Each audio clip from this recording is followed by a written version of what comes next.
So first things first, good morning. Thank you all for joining us today. We have a very exciting discussion around advocating for yourself in your career, whether that's looking for ways to demonstrate your value, create a more comfortable working environment, move up in your company, or even seek out new job opportunities.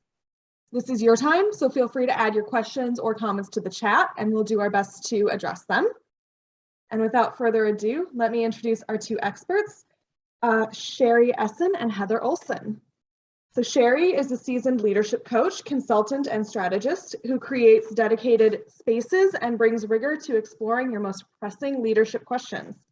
Since launching her consulting practice 17 years ago, she has worked with senior leaders and teams at some of the Midwest's most esteemed companies and organizations. And Heather, from a practicing graphic designer to marketer and recruiter of creative services, Heather's career has crossed the thresholds of design firms, ad agencies, corporate in-house groups, and sole proprietorships. Her greatest pleasure is in coaching and guiding her peers to discover where and how to best utilize their teams. Thank you, ladies, for being here with us today. And to all of our people who are joining us, feel free to turn on your cameras if you want. We love to engage and have nice conversations with you. Yes, sure. Thanks for the introduction. Sherry and Heather, anything else you would like us to add before we get started? No, I'm just excited to hear what people's questions are. Exactly. And learn more about this group. All right. Well, to get started, I think our first question would be, before any of us can begin to advocate for ourselves, we have to know what we want. So do you have any advice for determining the end goal?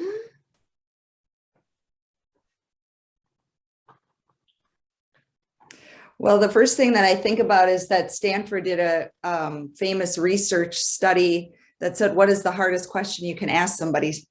And the question is, what do you want?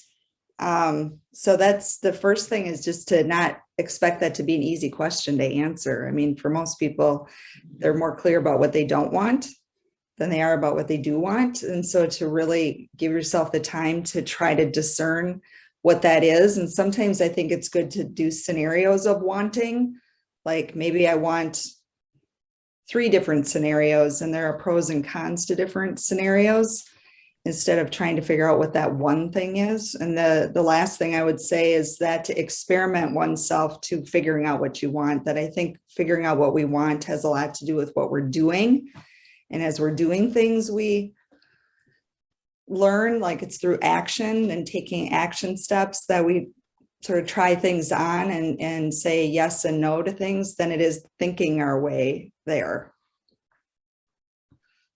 I would agree. I think by experimentation, one finds where one really wants to be. I recall, going into college thinking I wanted to be, I enjoyed sewing and drawing and writing, and I thought I wanted to be a fashion illustrator.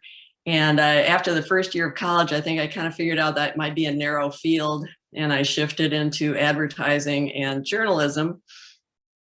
And then when I got out of college, my dream was to work for an ad agency. And I had a couple of positions before I ended up in an ad agency. And once I got there, I realized it was not for me at all. I did not enjoy the pace or the demands. So for me, it was very much about experimenting, thinking about what I might want and then trying it, and then realizing that it might not be quite right. Yeah. I know one of the other burning questions that have been on people's minds a lot has been, as we are working remotely. So as more employees look to work remote permanently, how can they stay top of mind to organizations that have leaders that really prefer the butts and seats approach? It's super, we prepared for this panel yesterday. I'll say this to the whole audience, Catherine and Heather, and it's Kara, right? I should know this. We prepared, and then I was in a meeting right after that at Target. I've done a lot of work with Target leaders for about 15 years. And somebody in that meeting said, and this is a vice president, he said, I just flat out know that in this remote environment, I just have to build in about 20% more time for relationship building. It takes longer. It's more complex, and it's steady state now. And it's just the way it is. And I think he kind of had an aha moment this last year of kind of trying to, think, well, there was the way it used to be. And OMG, this takes so much time, to now just accepting this is going to have to be part of his operating rhythm. And so whatever that looks like to each of you, I think is just to expect that that's just part of what you're going to have to plan for, is how to, because it's just not going to be as easy to run into people and whatever benefits that brings. And so what are the alternatives to stay connected and intentional? I have a daughter who's a designer in a design firm in Minneapolis, and she far prefers to work remotely. While the company is encouraging people to come in, I think she goes in for specific meetings, but kind of is limiting that. And yet I've seen that the company is also trying to do things together outside, going to events together, so that at least periodically are gathering and getting better acquainted with each other. I think they went to the Van Gogh exhibition together. So hopefully there's some kind of social ways periodically that you can interact. I, for one, working out of my home office, find that I'm able to get social to happen by arranging walks with people.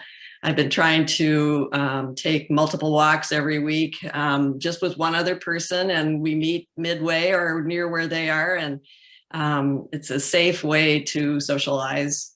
So those are a couple ideas. I think a piece that is important also is that it is around self-leadership. And it's one thing, whatever the company's policies are, but I would encourage every person here to be in the driver's seat of their own career, and whatever that means. I mean, it's like, who are the people pulling the levers on, whether you're in an organization and you're trying to get recognized and move up or get additional responsibilities, who are those key relationships that you need to be connected to? And then, or if you're looking for a job, what does that look like? But what can we do, and what can we decide to take action around within whatever constraints are aligned with our values and with our organization's policies and so on? It's just, never waiting for somebody else to invite you to the table, because it's just, you'll just wait forever. And people appreciate being invited to the table. Totally. Yeah. Totally. People really appreciate, leaders are impressed by young people. I know not everybody here is young by the same stage of your careers, but initiating is usually viewed very favorably, especially if they're clear about what it is you're seeking. People want meetings to be productive. They want to know what you want and how you want to spend the time and how they can help you. Along with the work from home piece, I know we've all talked about we're losing that face-to-face contact, which means we're losing a lot of that interpersonal communication. So I always think about when we work in offices, your colleagues can see when you're feeling really stressed, when you're working overtime, when you're maybe going through a rough patch. Now, working from home, your colleagues may not see that and may not be jumping in to proactively say, hey, is everything okay? So how can you actually speak up and communicate those needs if you're struggling and you need to work with your boss to create a healthier work environment for yourself? It's a great question. And the whole continuum of mental health issues and taking care of ourselves when we're working more in isolation is so important. And I think, again, it comes to that self-advocacy. I would recommend dedicated time. The last thing I would recommend doing is tagging that on to an existing meeting and saying, okay, we already have a meeting and it's about X project. And I'm going to spend the last 5 minutes saying, by the way, I really feel like, feel really bad. And, and then somebody's racing off and then you're not really getting heard. And it's almost like setting yourself up to feel even worse. Versus saying, I'd love to have some dedicated time for a half hour or whatever, is just to talk about how I'm doing and my work arrangement, hopefully there's receptivity there. And just make it about that. And having maybe a couple asks of your boss, like, what is it that you need from her or him? Or them, like what is it that you're asking for or want their help with, so that again, it doesn't put it on them to read your mind. So it keeps coming back to that, what do we want? And that's not always as easy as it sounds. We know what we don't want. So just always making sure that you're ready in a meeting like that to say, here's what would help, or here's what I could use from you, or here's some questions I have for you. And depending on the size of the company, if there is an HR team and there's someone on that team that you would feel comfortable talking with, that could be a good starting point if you don't want to go directly to your manager. Right. One time I had a really difficult family situation and I called employee assistance. I don't know if, some companies have that, others don't, but that was a really good resource as well. Somebody completely outside the company who had a neutral response for me. And for those of you who work, do we have people out there who work independently that are on your own?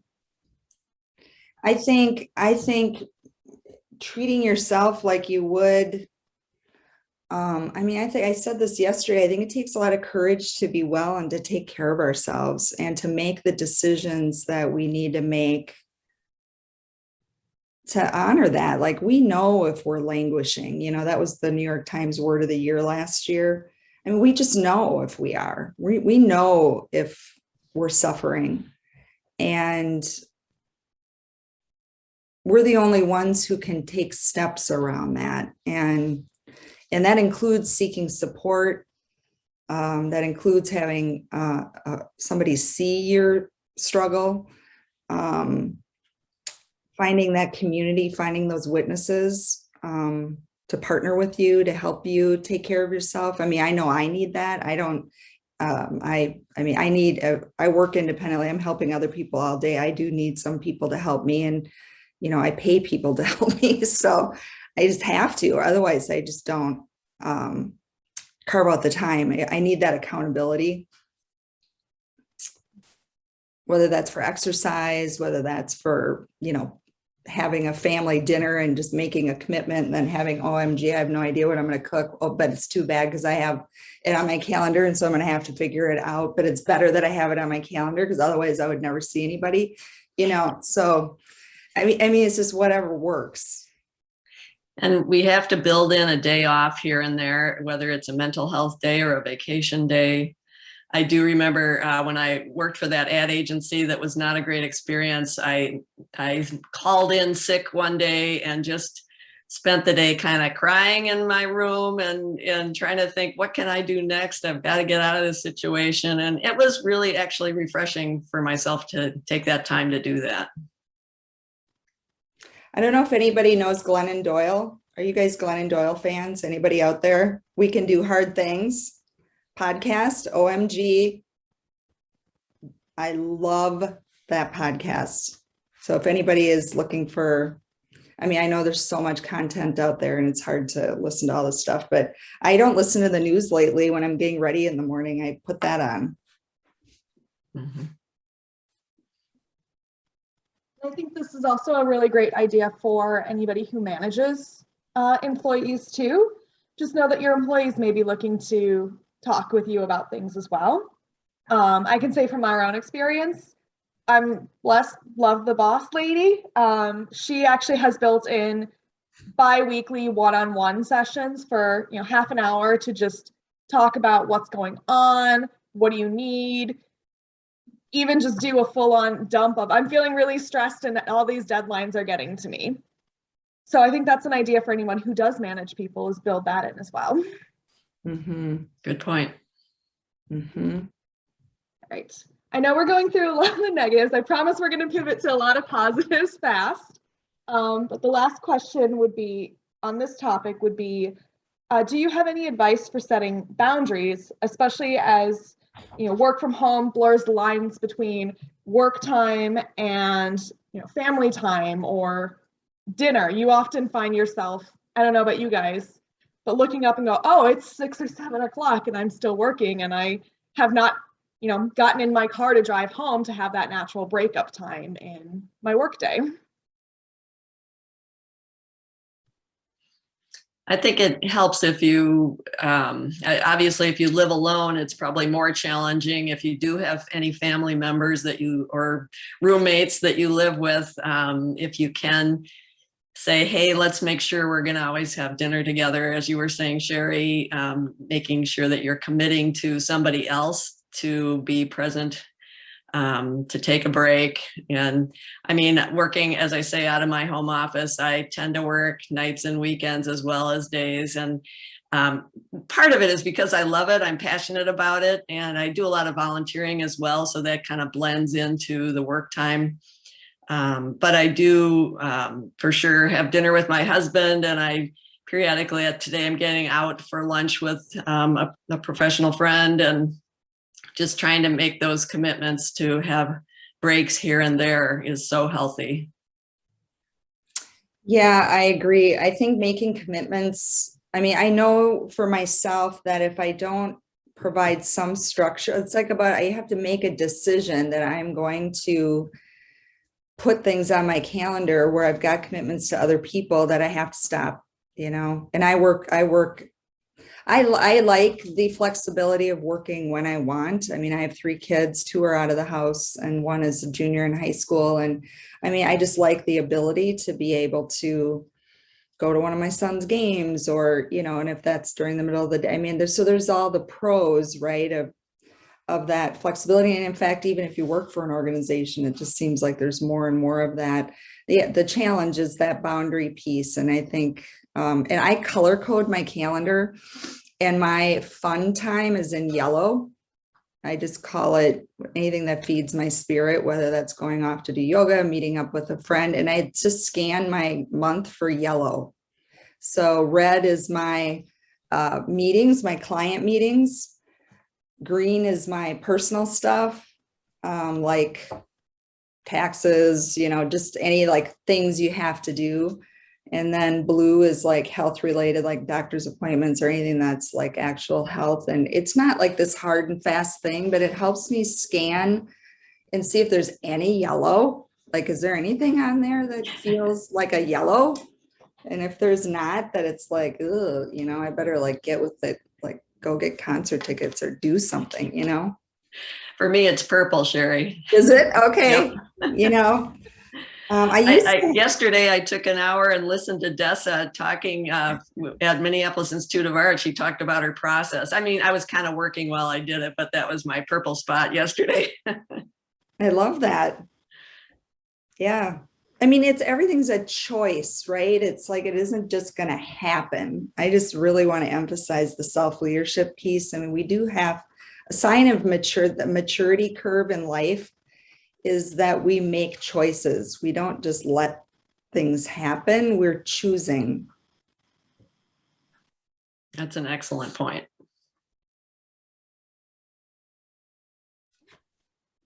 Well, ladies, I'm going to have us address the $1 million question now. For everybody, whether you're trying to move up in your career or trying to find a new career, how do you demonstrate your value and stand out from the crowd? That is a Heather question. For me, and I admit throughout my career, it's been about my involvement in professional associations that are applicable to my job. And for me, it's been AIGA Minnesota. as soon as I moved to Minnesota in 1981, I got involved in the chapter, and I offered to be the newsletter editor, and then I was co-chair of the luncheons, and then co-chair of the conference, and then they asked me to be the president. And I'd only been here 2 or 3 years. And I think if you demonstrate energy and passion for something, put yourself fully into it, commit and show up, and whether that's outside your job or on the job, people see it. That's what it's about. People observe what you're doing and how you're contributing. And that's what helps you become elevated. So I did that in my days of being a practicing graphic designer. I had all those leadership roles.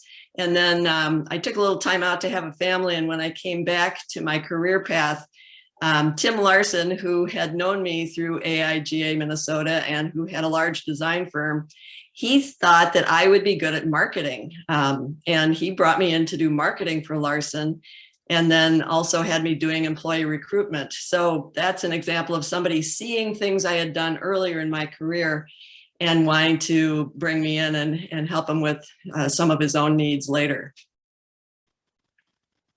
I think Richard asked in the chat, like, how do you also promote yourself without coming across as arrogant? I hope I read that right, Richard. And I get asked that a lot. I've been known at Target, just because they're such a big organization, as one of the coaches who helps people get through that narrow funnel to the top. And people there ask me that all the time, like, how do I come across? I don't want to come across, because they're being sent to get coached, because in that environment, their boss might know that they're a superstar, but nobody else knows about them. And so how do they get the word out about themselves in that ecosystem, which is enormous? And my response to that, and I genuinely believe this, is that we need to reframe how we think about that to being, how can I be hospitable to the person in front of me, not worry about the arrogant piece. It's about, I think, making it easy for the person in front of you to understand who you are, kind of the executive summary of your background and your capabilities, like what are you, where are you now, and how can I help you? Like, what is, and that framing of that narrative is tricky, right? Because Mark Twain said, you could have written me I would have written you a short letter, but I didn't have enough time, so I wrote you a long one. You know, we can go on and on and on and on and on about whatever, but then the other person doesn't know, like, it's a lot for them to try to follow, or what is it that you need, or what does this have to do with me, or what do you want? Or, I mean, that's what they're listening for. And so kind of, again, it comes back to that. What do we want? How can we make this conversation easy for the other person, not worrying so much about how we're coming across? And there's a lot of little micro skills involved in that, you know, both verbal and nonverbal. But I think, I don't know, Heather, if you have anything to add to that. Yeah, I was just going to say, I think if you can turn it around to show how are you going to benefit that other person, which is what I think you're getting at, Sherry. You know, how I always tell people in your about section on your LinkedIn profile, for example, you want to start right off the bat saying, how are you going to bring your skills to solve problems and achieve business goals for your client or your employer? Because you're going to get their attention right away if you're showing how you know, you can benefit them with your capabilities. And capabilities is the key word, because I don't know, Heather, what you hear right now from your clients. That's all I'm hearing about, is like, everybody wants certain capabilities because they're just trying to have people solve problems. I mean, we got all this work to do. We need people with certain skills. Who's got the capabilities? That's the word I hear inside businesses a lot, to help either demonstrated capabilities or they're interested in developing those capabilities. And to be able to be clear about what those are in yourself, even if they're ones you don't have, this is what I'm interested in doing. Or there are skills that you have, and to really claim those skills, not be, tentative about that. I mean, and then how does that link and intersect with whatever business problems or opportunities they're trying to solve for?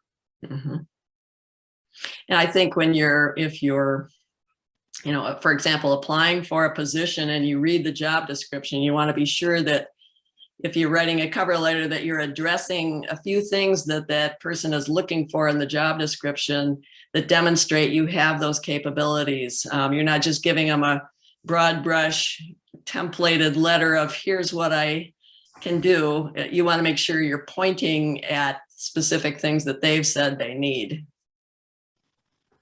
Yeah, that's good. Because then they feel like you heard them, or right. But it's tricky. I think that not to expect it to be easy. I even struggle after all these years to give the executive summary of who I am and what I do. I hate it. It's like, it's just, so it is something that I just think we have to honor the things that are not easy. Speaking of not easy, I see a great question in the chat. So said, I found that working with some leaders, there's offense taken when you either advocate for yourself or ask for feedback on how you can advance for your career. Why is this such an awkward conversation? And I think building on this, Sherry and Heather, can you also speak to ways that you can ask for raises or promotions or what you need without it becoming awkward? Oh, go ahead. I was just going to say, and this may vary from company to company. I've worked in organizations that have very deliberate salary structures and advancement plans, and other companies that are very loose about that. So you may have to read the room, what kind of situation are you in? If you know that your company has a plan for your position to progress over time, and that your salary will probably progress over time, maybe you can ask for an explanation if you don't know how that works, if they would help you understand what they anticipate your progress might be in the company. And then if it's a looser situation, that feels a little bit easier, hopefully, for you to be able to say, I'm trying to develop a long-term plan for myself. Could we discuss how I might move forward over the next couple of years within this company? Yeah, it's a, I feel like there's got to be like all these asterisks by everything I say, because it all is so custom and situation dependent. The first thing that came to mind with that question, though, to me, is do you have a relationship with your boss? Is there a relationship there at all? Because sometimes there isn't, or there's not, people don't know their boss that well. And so then the questions come out of the blue, and, the boss might be just like, who knows what's going on in their world, if they had a screaming toddler on their last call, or if they had, you never know where people are at. And what's really going on for them. And if you're a direct report and they're just like, OMG, I'm just trying to get the work done that we need to get done, or we just got you settled in your role and now you're looking at wanting to not be in your role. And of course, that's not an excuse, because your concerns and questions are legitimate. I'm just thinking from the other side, we just don't always know what's going on for them. And if we have a relationship there, sometimes, that's the first piece. It makes having those conversations, have them give you the benefit of the doubt, versus just out of the blue. So that's the first thought, is if you don't have a relationship with your boss, it's really, not every boss is easy to have a relationship with, but that's worth pursuing. And then I think having dedicated conversations about it where you just say, this is the topic, like Heather said, where I'd like to just have a dialogue about, just zoom out from my role and get to 30,000 feet and just get your advice about my career, kind of just help me think through the next few years here, or even the next 18 months. And Sherry, how would you go about building a relationship with your boss if you don't have one?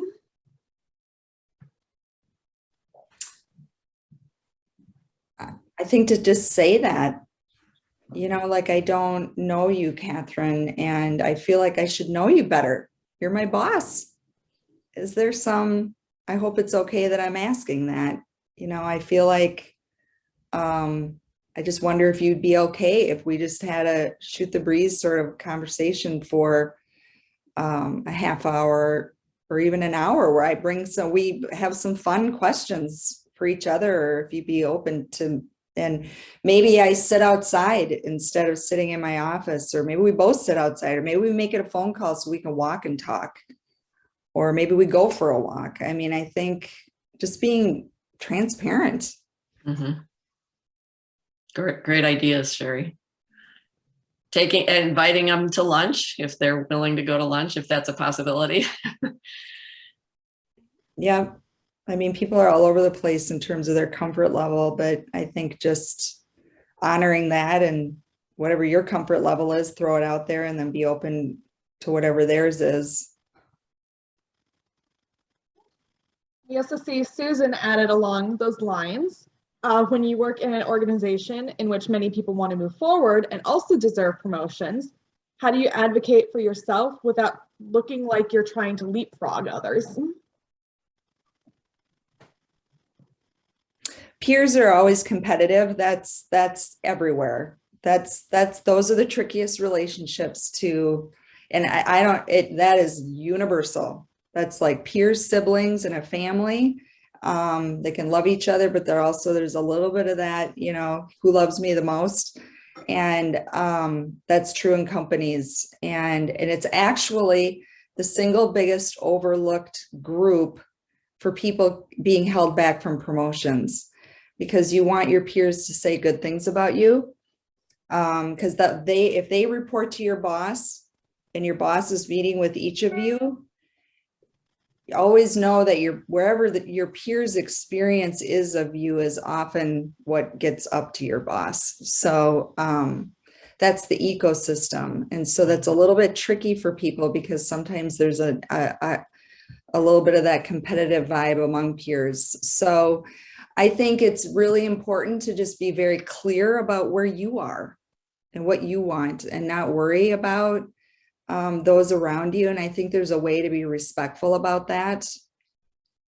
But this is just kind of what you feel like you've earned, and what you're kind of hoping to do and do next. The biggest mistake a lot of young people make is they claim like can be in a role for just such a short time and feel like they're already ready to move into something before having demonstrated their capability. And so I think that kind of managing the aspirational aspect of what you want with really making sure you actually did. It's a little bit tricky. Like, how can you really know you've learned something, and how can you get aligned with your boss on what is that person seeing versus what you're seeing? But on the peer thing, I think just be really, I'd worry less about the other people and worry more about what do I want and what am I trying to do, and how is that rooted in examples and evidence of what I've done and what I want to do. Yeah, I was going to say, maybe, keep it kind of personal, private, maybe not always talking about how you're angling for a new title or whatever. Maybe keep that to yourself if you feel like it's a super competitive environment.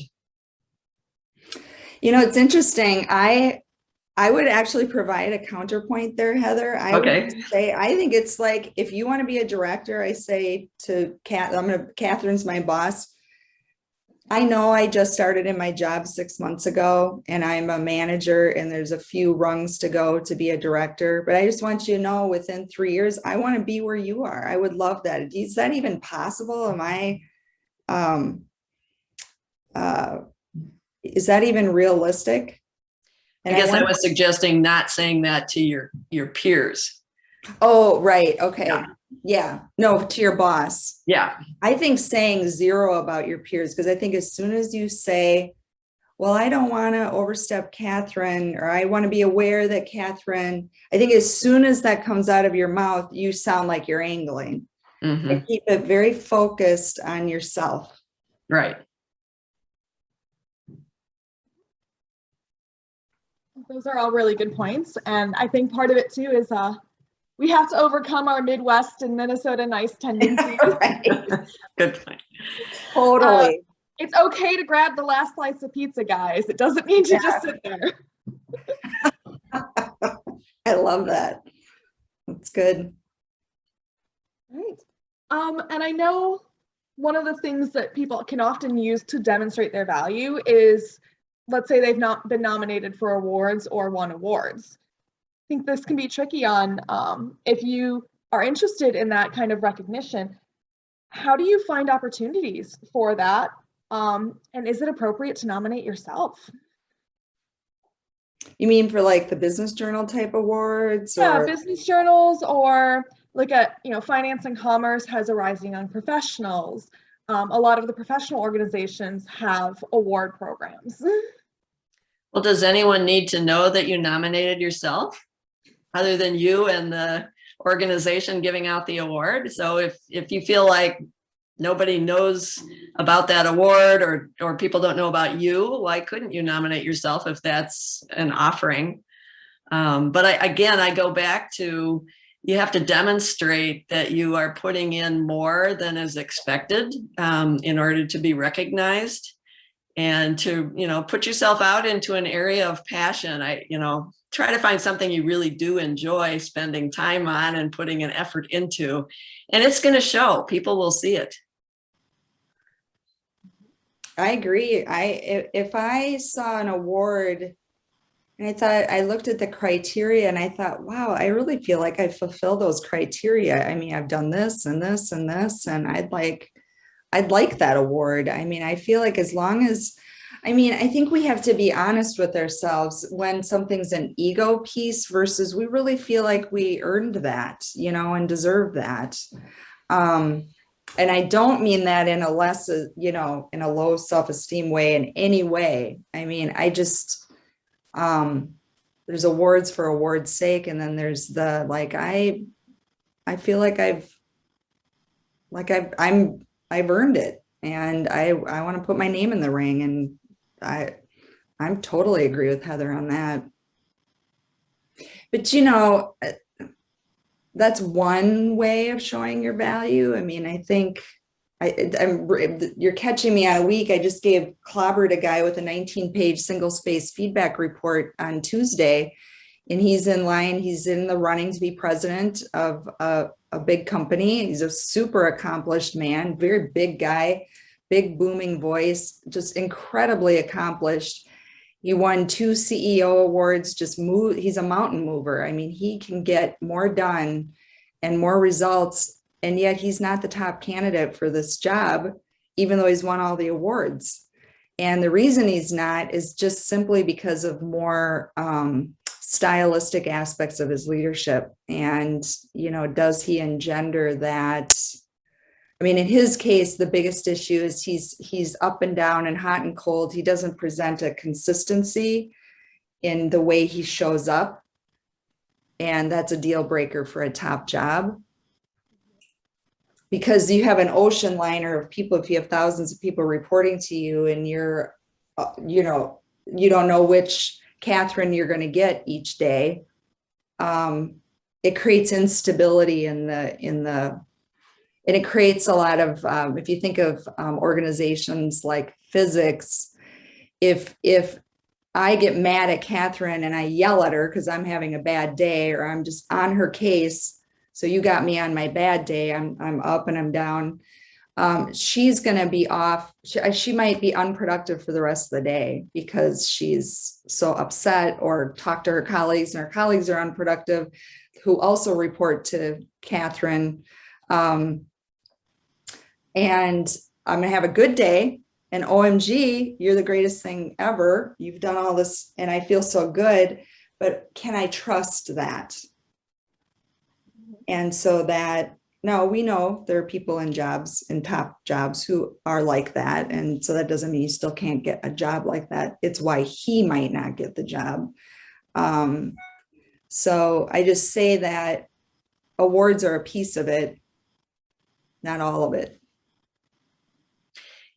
Maybe some awards you're not going to get until later in your career, and others you can get as you go along. And you may, if you're let's say you're in a PR firm and there's an award program that your company could apply to, you may want to encourage that. You may want to say, hey, that project we worked on last year would definitely probably be a winner in this award competition. And so you may want to help promote that idea in your company, that they apply for awards like that. And then you can be a part of that and put that on your resume as well. Somebody just said in the chat about words of affirmation, the love languages. There's actually the language of appreciation in the workplace. So I just thought I'd name that. The 5 languages, I have it on my bookcase here somewhere.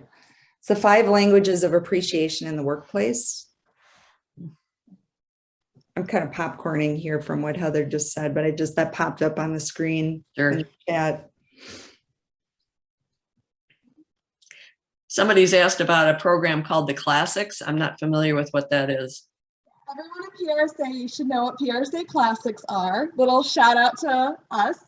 PRSA Classics, Sherry and Heather, it's an awards program are dedicated to recognizing good work. So your campaigns and the work that you've done. And yes, there is 1 or 2 individual categories for people, but a lot of it is completely work-based and for your campaigns. And that's, I think, a great way to be promoting your work. That's awesome. Yeah, industry recognition is always valuable. And Sherry, I think you made a really good point about consistency, being consistent in the way that you show up every day. So here's a really not very flattering thing to know about me from the last 12 hours. So last night I chose to meet a friend for a glass of wine instead of work on a feedback report that was due today. And so I got up at 1:30 in the morning, finished the report, and went back to sleep at 5 in the morning. And now I'm here with you guys. So that's my crazy life sometimes.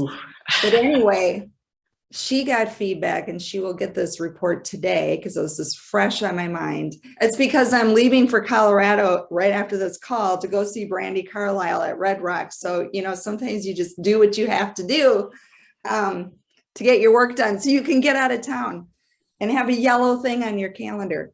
But anyway, her feedback that she's going to get today, she's an HR professional and she wants to be an officer, but she's getting the same feedback. She's not consistent. Super important. And you know what? It's hard to be consistent because, we languish some days, we're not feeling good, or we're, there's just, life is not getting the best of us, or we're lonely, or we're, overwhelmed, or whatever. And it takes a lot of courage to figure that out. And we never figure it out. We never figure it out. I mean, it's life. That's life. But to decide how to hold it. And we have to make choices around how we hold that and how we share that. And I think Brené Brown is such a great resource around this topic, because she talks a lot about not everybody deserves, most people don't deserve to hear how we're hurting, because they can't hold it. They don't know how to honor it. We end up leaving the conversation hurting more. because they don't know how to hear us. And so we have to take care of ourselves in that by finding listening partners and people who can hear us when we are overwhelmed, when we're lonely, and sometimes our boss is just not going to be able to be that person. We wish they could be. So that's important. And in this case, with this woman I'm going to be talking to today, she's going to be really devastated to hear this, because I think she doesn't feel she's that way. Takes pride in the fact that she's very personable. She's in an HR role. But I think what she's not aware of is that she's on screen now and has been for the last 18 months, and people can really see. She's got 2 school-age kids, and it's really visible that she's exhausted and overwhelmed. And it's going to be hard for her to realize how hard she's been working, and that on top of it all, she's struggling to come across as a real partner to the business. Because the way it manifests itself for the business is that they don't feel like she's present to their issues. Like, we urgently need to hire somebody, or we got to get an offer letter out to this person. And, that she's not bringing that. Sometimes she does, but sometimes she doesn't. They can't rely on her as a partner to show up in that advocacy role. And I'm sure it's because she's got 8 million other things, but she's not prioritizing the most important thing, which is, she might be prioritizing payroll or onboarding a new team member or something, instead of whatever the urgent needs of the business are. And that's going to be the thing that will keep her from getting promoted. So, I'll help her sort that out, but there's that consistency theme again. And it is important. We have to own it. We have to own that. I'm huge on that. I think you make an important point with feedback, because not all of us know how we are coming across to people. So how do you go about asking for feedback? Ask. Mm-hmm. And I think it's important to do a little bit of a preamble, like, why are you asking? Okay, you guys, I have to tell you, another client, she's in a chief C-level, okay, $4 billion public company. PR is in her area. Do you want to know the stuff that came up in her feedback report recently? She has Zoom rings in her glasses, and she sponsors the executive presentation training for Wall Street. And it's because of that her peers feel like she doesn't have her shit together. And she had to read that in a feedback report. So sometimes you're going to be, if I had $1 for every client who is so pissed that somebody didn't tell them that, I could just retire. So ask, don't be the last to know. Why isn't somebody telling her that she can see rings in her? Maybe somebody did and she's not listening. I don't know. And that it doesn't, for an everyday person, it doesn't matter. But if you're the person who's in charge of the image of the company, it's a little bit it's like a pretty big miss, and you're coaching everybody else on what to do and not do when you're on a Zoom call with investors, things like that. So I would just say, I feel like I'm talking a lot here, but I would just say, I just really want some feedback. I'm curious about how I'm coming here, and here's why I want to know. And then think about who your key stakeholders are. You have your boss, but you also have your peers, your team. If you're an independent consultant, having the courage to ask a client here, they're, trusted people who have your best. So I'll stop there and see if Heather.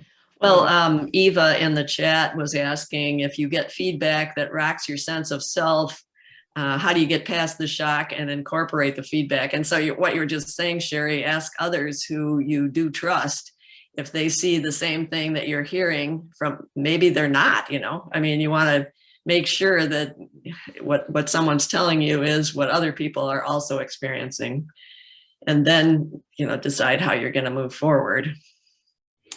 Yeah, I think feedback hurts, especially, and if you're, and I do mostly work with senior leaders because of where because I'm old and I've been doing work for a long time. So they are getting, I grew up with people in their careers too. It hurts. The more senior you are, the more you get clobbered. You just absolutely get a 2x4 upside your head. And the reason you do is because of how much responsibility you have. And if we're going to pay you the big bucks, you better get your act together, and know how you're impacting people. And I don't say that I don't say it that way to people because it's hard. It's really hard to read things. There's a lot of shame that can come up. Like, I had no idea. And you know what? Expect it to be hard. It does kind of hurt. It is personal. And pay attention to the couple most important things and just let go of the rest. Because, pick the thing or two that matters and just keep moving and just own it. This woman with the rings in her ring lights in her glasses is going through a divorce. She just missed a lot of really basic things this past year because she's just been going through a personal ringer. And she just needs to let her boss and her colleagues know that they did not know this. And she needs to let them know that she doesn't have to go on and on and on, but she needs to let them know so that she can have some grace, to work through some of this and to decide if she wants to stay in the role or what she wants to do, and you'd be amazed. People are pretty compassionate. It's when they don't know what's really going on that they can't, it's mystifying. It's like, well, what is the deal? So I think just expect feedback to hurt and don't dwell. And of course, this goes without saying, don't get defensive because that's the worst thing you can do. Because if the word on the street is the word on the street, you just got to kind of own it and, oh, well, decide which pieces you're going to try to do something about.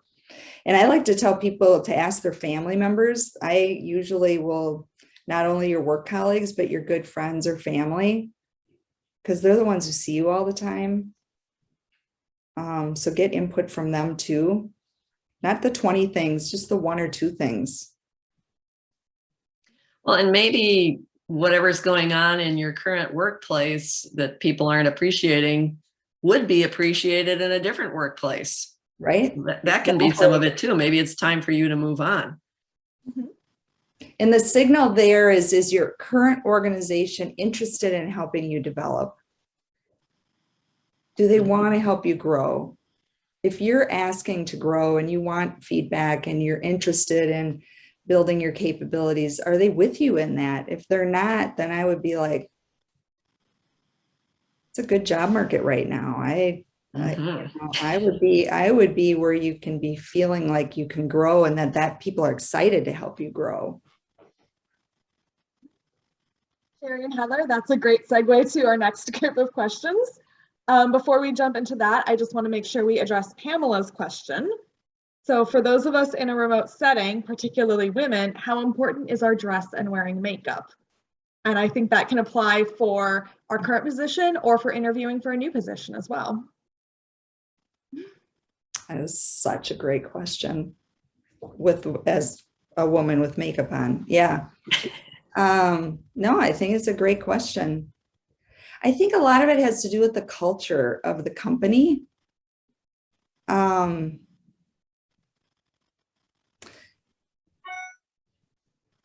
really am not sure. I just think that whatever it takes to make it seem like you are all about them, whether you're wearing no makeup and you're against a white wall and it's just you focused on, and they can see your face and they can see, I mean, I think it's important to be authentic to who you are. I also believe it's not just about us, it's about being hospitable to our listener. And so minimizing distractions, making sure that people can see our faces, that we're making eye contact, that we're letting some of our personality show, you know, that we're answering the questions, and just be who you are, right? If your hair is hanging in your face, that's unique to women. When I do speech coaching, if you have jewelry that's distracting or, you know, is making reflection, I should probably check and see if this is distracting. It's just, I think that hospitality piece is what I would emphasize over and over. And then within that, just let yourself be you. Because Gloria Steinem said that, you know what happens if you're not you? You have to keep not being you. People fall in love with the not you.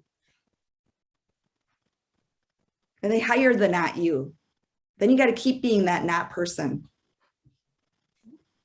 Yeah, I was going to say, I mean, I'm very minimalist with makeup. I'm wearing what I normally wear in terms of clothing and makeup. I want to come forward the way someone would see me in person, and try to keep my background very simple. I'm in a downstairs bedroom of my house that nobody lives in anymore. It was one of the kids' bedrooms, and it's got, you know, just somebody yesterday told me, "Oh, you have yellow on your wall. That's so wonderful. That makes me think of you, bright and cheerful." And okay, great. Sherry, you have a beautiful background there. It looks like you're in a formal office. I'm in an office with a really messy, I just finished building this office. I used to work in a nook of my house. And then once I went from being in meetings half of the time, not in my office, to 100, almost 95%. I did enclose the space. I change into work clothes because I need the mental shift. Like when I'm not here with you, like when I leave, like I'm dressed in this, I'll take this off and put on my sweater and leave for the airport, you know? So but I like having a mental shift between my work self and when I'm going to go step outside and garden or walk the dog, or if I'm always wearing the same thing, or I'm always in a kind of a one-dimensional sort of way for me, I don't know. I feel like that I'm never not working. Like, I don't know. That's just me. I like to feel sort of a little bit of a shift between my work and everything else. But, you know, I don't think there's a wrong here. You know, I think it's whatever works for each of you. Pamela, I'd weigh in. I think for all of us, me personally, I decide whether or not to wear makeup or how dressy to get based off of who my audience is going to be. So if it's, you know, my immediate team meeting with 2 colleagues, probably not going to worry about it that much. Or, you know, with a client that, you know, we've been through the ringer texting at, you know, 4 a.m. and you have that really good personal relationship with them and they know you and your work inside and out, it may not be as important. Whereas for a new business meeting, I'm dressed up, I'm putting on the makeup for that. I like that we're in a time, it feels like to me that we're in a time more than ever that invites individuality. And I think as long as the other person is not distracted by just basic things and they can see you and hear you, I think that's the most important thing, because that's all we're trying to do is have a conversation, right? We're trying to look at each other and connect with each other and to minimize any distraction from that. I had an informational interview, Zoom chat with a gentleman who was in a dark room and I could not see his face. Yeah. And, I said, I hope you're going to turn lights on when you have meetings with people next time. yeah, or if the light is at your back. I mean, I've sat and watched, YouTube tutorials on what are you supposed to do. I stopped wearing glasses. I do wear glasses. I used to have them on, but they glare a lot for people and they can't see your eyes unless you do the whole complicated lighting situation. So yeah. What impact does it have on you, Heather? Like if you see somebody where you can't see their face, what impression does that leave? Well, I usually it's me talking to a job seeker or a candidate, and I'll if we're having a virtual chat, I'll say, "Is this the room you're going to be in? Is this the background that the employer will see? What do you think you'll be wearing?" I just try to help them think about it and let them make their choice as to what they're going to potentially change. Mm-hmm. Yeah. For those of you who have your cameras on right now, I mean, I think I get that feedback, that people who have their cameras off all the time, that's kind of a no-brainer if you want to be known and seen a little bit more.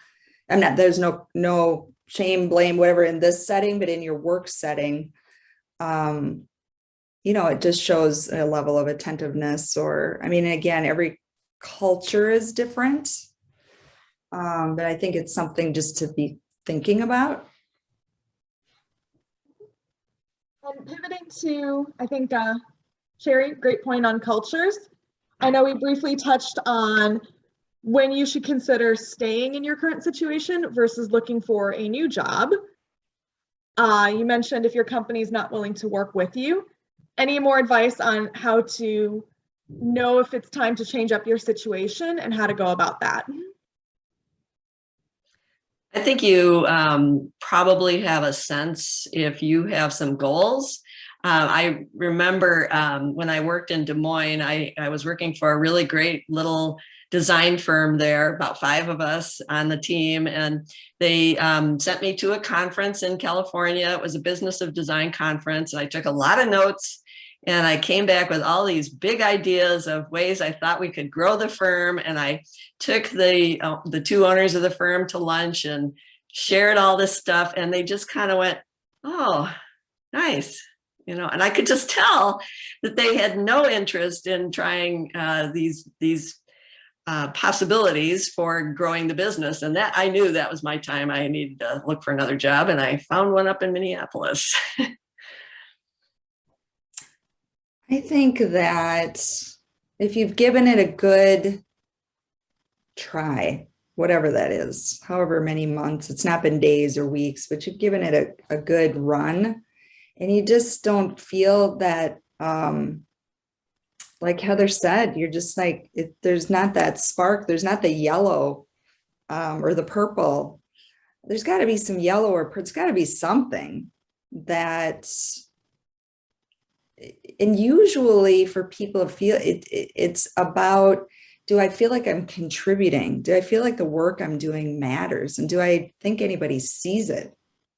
Like, do I feel anonymous or do I feel like somebody actually notices this work I'm doing and that it matters, that it's contributing to something?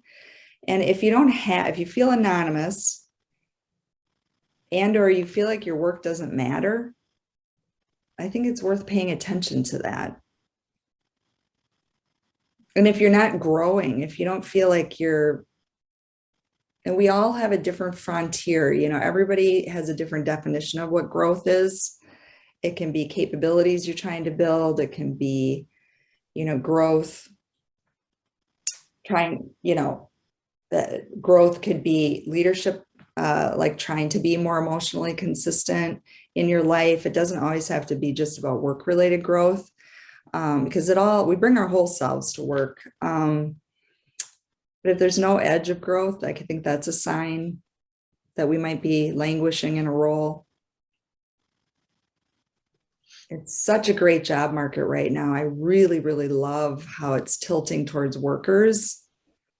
I mean, I just think like, wow, I've never seen anything like it. I don't know, Heather, about you.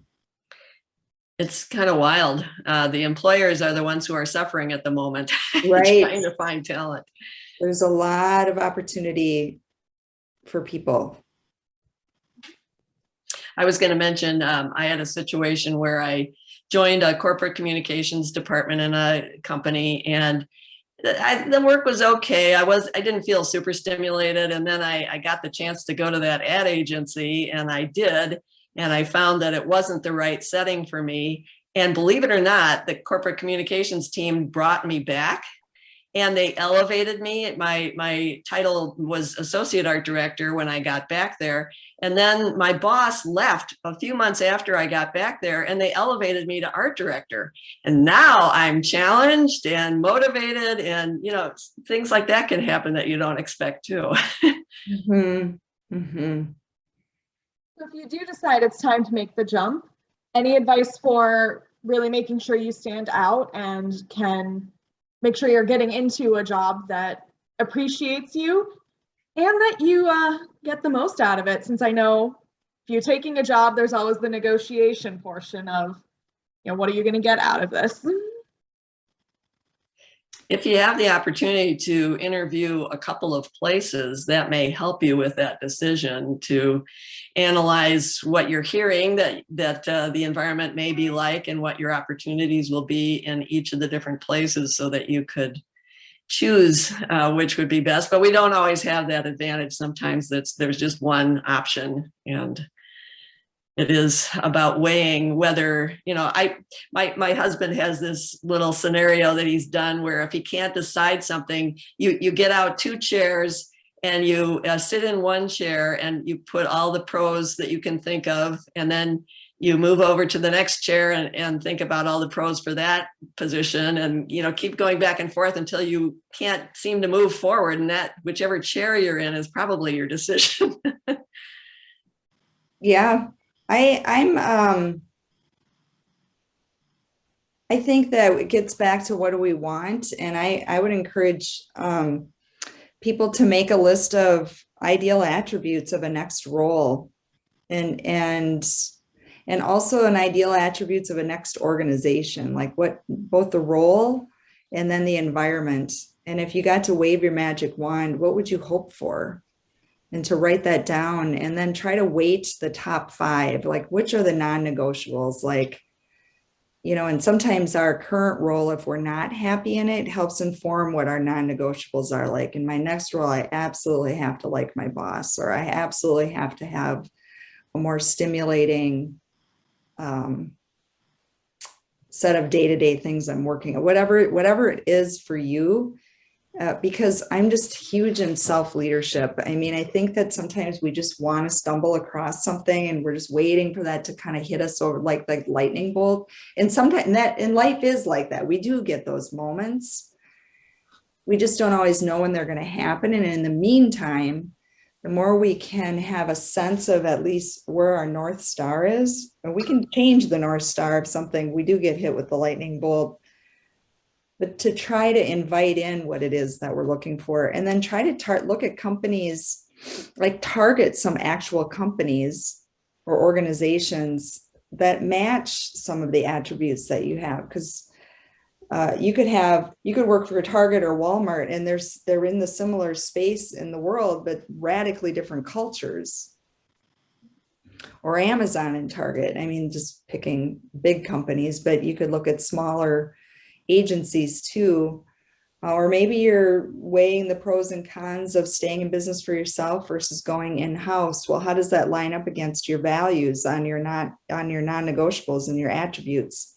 Because you've put one but next to the other. If you create a grid and you list down the y-axis your ideal attributes of the role and the ideal attributes of the organization, and then across the x-axis go 1 to 5 across different options, stay in business for myself, work at this company here, how, if you had to rank all of those, compensation, just work-life balance, all of it, what does it actually end up looking like? Now that's a little bit analytical and arm's length and not always easy for people to do it that way, but it is one approach to thinking about, if you're thinking about transitioning, how to kind of organize yourself. It's like dating. It's like, oh, I'm going to try to meet the perfect person and just see if it happens. Well, what am I looking for? And I know, I think, Heather, I was just going to go, one of the things that you've always talked about too is for job seeking, it's often all about the network. So how do you go about building your network?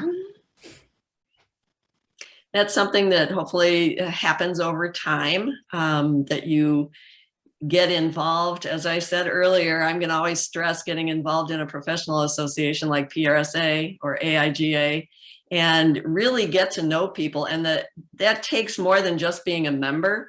It takes being a volunteer, getting in there and working on a committee. That's how you really develop friendships and people get to know what your capabilities are.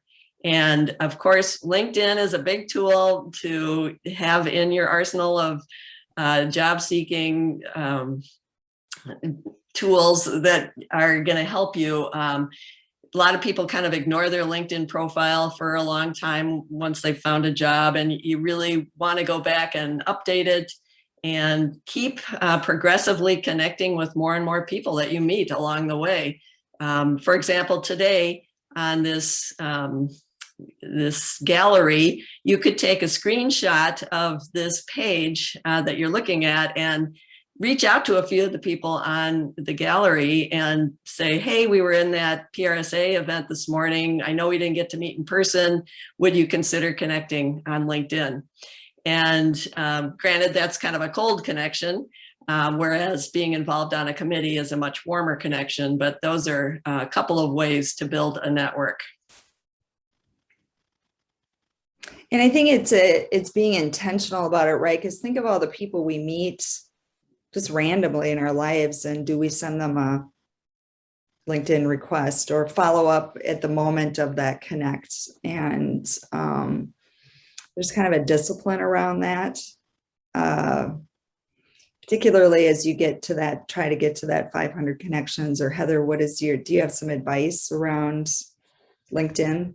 I do say aim for 500 and go well past it. Don't stop there. And I think if people reach out to you and want to connect and you don't see anything in their profile that indicates that there'd be a reason to connect, maybe you don't need to.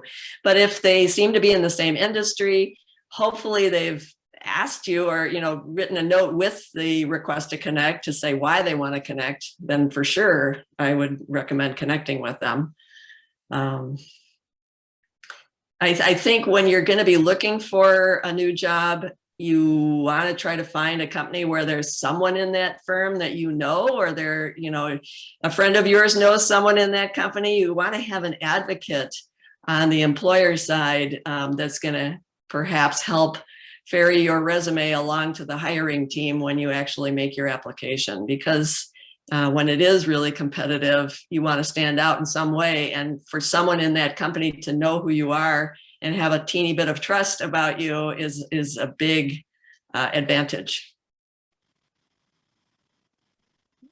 And of course, they're going to check out your LinkedIn profile, Yeah. right? So the more robust it is, the more they can see who you are.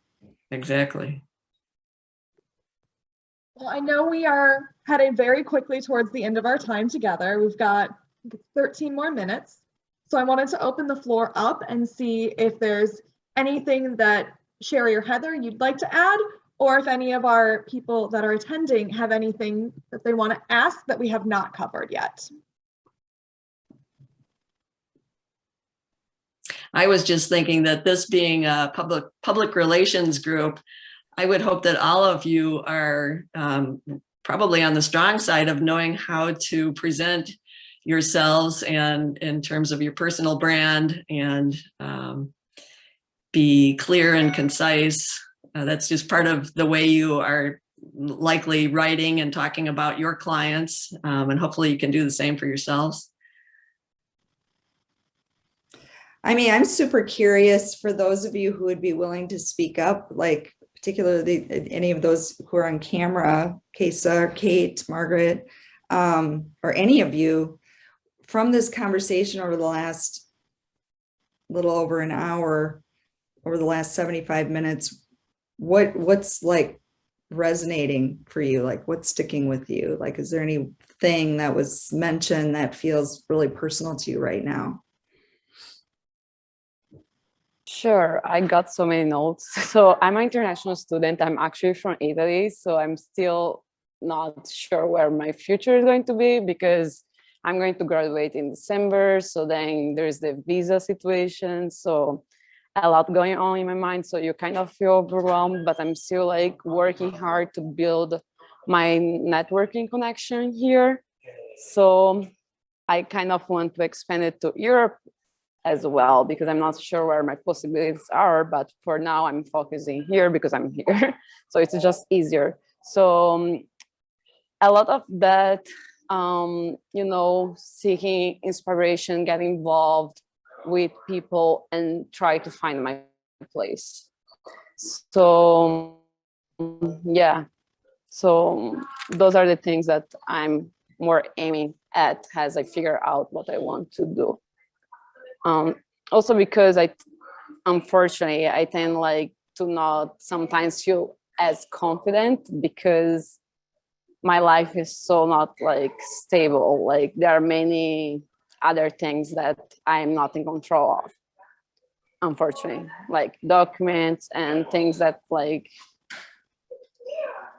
once to get like a working visa, I have to go back home and apply for the visa again, get through the whole process of interview. So these things you can do your best, but it's based on the person that is going to interview you. So you don't even know who you are going to meet if they had a bad day and they just decide to not give you the visa. So there are many things working there, but I'm trying to be consistent in the way that I show up for myself. And these are very important things to keep hearing. So there are many things that I got from this conversation that are going to be definitely helpful. And of course, to reach out to you and Heather to send a thank you note as well. Best wishes to you with this process. I sense that you're going to get through it. You sound very determined. Yeah, that's where got me here. You seem like you have a good, you don't seem like you're wearing it with a lot of heaviness also. Like you seem like you're keeping a balanced perspective. It was nice to hear that you are going to Colorado because right now I'm in Florida. So I'm managing my schoolwork, my social life, still being present to this meeting because that's how I show for myself and still being here. Excellent. So getting purple moments, yellow moments, and a lot of work moments as well. Hey, Lynette, you had a nice comment too. Hearing about job satisfaction and evaluating if your current role is really for you resonated. We agree it's paramount to believe that the organization or believe in the organization and what you're doing that gives you the fire you need to do a good job. I'll say on a personal level, what really resonated with me throughout this conversation is generally just lead with authenticity. So people seem to really respond well if you're honest and open to a point, not dumping on people, but being honest. So then they don't have to do the work of reading your mind, right? Mm-hmm. Like, what is it that, yeah. Exactly. Mm-hmm. Right. Anyone else? Margaret? Sorry, I'm on mute. One of the things that struck me was this idea of demonstrating what you're doing and then going above and beyond. Because I think sometimes we get so into our own world and we think what we're doing is so very, very important. And we know what we're doing, but Other people may not. And how do we demonstrate, not just keep telling people I'm wonderful and I'm doing these great things? How do we demonstrate that? We work in a profession where we're not licensed. We have to show people, prove to people that we are the best person, whether it's a candidate when we're doing an RFP, or whether it's a candidate when we are attempting to get an in-house position, or just in general that the work we're doing for the for the clients we have or for our employer is above and beyond what is expected of the average performer, and challenging oneself to that. Sometimes that's easy to forget. So thank you for the reminder.